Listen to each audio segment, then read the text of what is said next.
about the Olympics as a postpartum trigger. So it's really tricky, this line that we're walking right now, watching so many moms with, different postpartum stories. Their kids might be, less than a year old or 7 years old, and here they are performing in the Olympics and all their amazing stories. When you're sitting at home not feeling like how you would feel postpartum, not as active as you would want to be, and it can be incredibly triggering. I think it's something that we forget, that these are also Olympians. Okay, do not compare yourself to an Olympian, unless, of course, you're trying to be an Olympian.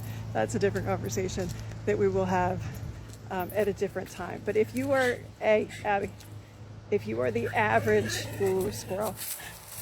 if you're the average everyday mom who, does some rec races, trains,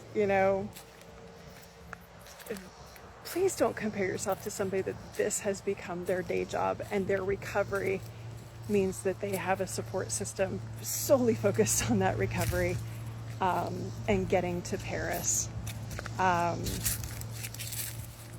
think another thing kind of compounded that. I had a DM from a mom earlier today, and she appreciated the conversation on the podcast that we have with guests about how things take a little bit longer and how sometimes you just feel alone. And again, this is another one of those conversations that everybody's talking about how great all the moms are doing. This is not the norm. Yes, ideally we would like it to get to be that, where we get better recovery, better access to care. People aren't searching for 3-4 years down the line to try and get good providers. Like, that's not the conversation that we're having. And hopefully we won't have to, kind of deal with those things anymore. What we're talking about is sometimes it just takes time. I think probably within 4 months of my oldest.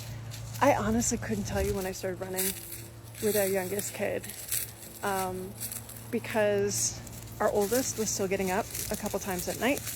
I've been very open about the fact that he didn't sleep the first 5 years of his life, and he's making up for it now as a teenager. So I would literally plan for, at night, him getting up and his little sister getting up to feed, and you're not going to train on no sleep and all that kind of stuff, and that's okay. That wasn't on my to-do list, and I know for some people it is, but I think another place I heard this conversation, Trail Society podcast, they just had Shalea Kipp on to talk about her sports bra research, and we had her on earlier this year on the podcast. And she's like, my kids still aren't sleeping, and running's not my primary focus now. And this is a former Olympian. So I guess the big picture here is, know what season you're in. If right now the Olympics are triggering, turn it off, okay? Turn off the alerts, turn off the notifications.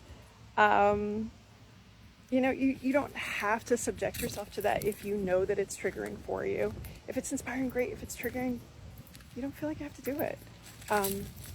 Everybody has their own season and time that things will work, and you will have time to do stuff. And unless your literal day job is becoming an Olympian, don't worry about it. It's kind of a joke right now. My kids are diving headfirst, both of them, into puberty at the same time that I'm navigating menopause, which I think is really funny.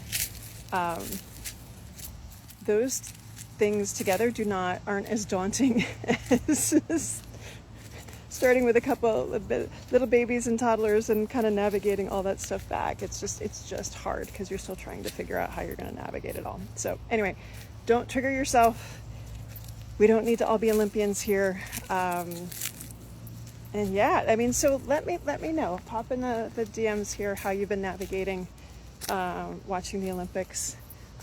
It's been fun for us. We've been able to watch one of our local heroes, Tori Husk. She brought home 3 golds and 2 silvers. She's a swimmer. Went to our local elementary school, and swims for the same club that my daughter swims for. And so we've been able to celebrate it. So we're in that season. It's not necessarily triggering, but if it is for you, let me know and what you've been doing to try and navigate it.